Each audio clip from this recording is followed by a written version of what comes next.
আসসালামু আলাইকুম। চলে আসলাম নতুন একটা মজার রেসিপি নিয়ে।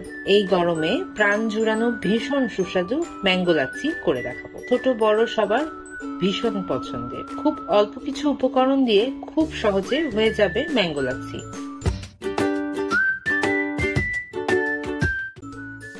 চলুন দেখে নেওয়া যাক কি কি উপকরণ থাকছে। প্রথমেই কেটে রাখা আম ব্লেন্ডারে দিয়ে দেব।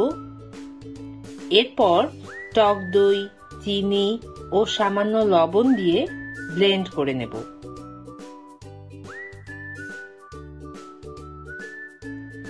এবার পরিমাণ মতো পানি দিয়ে আবারও ব্লেন্ড করে নেব।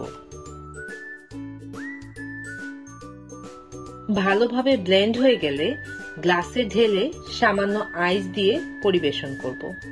তৈরি হয়ে গেল ভীষণ মজাদার ম্যাঙ্গো লাচ্ছি।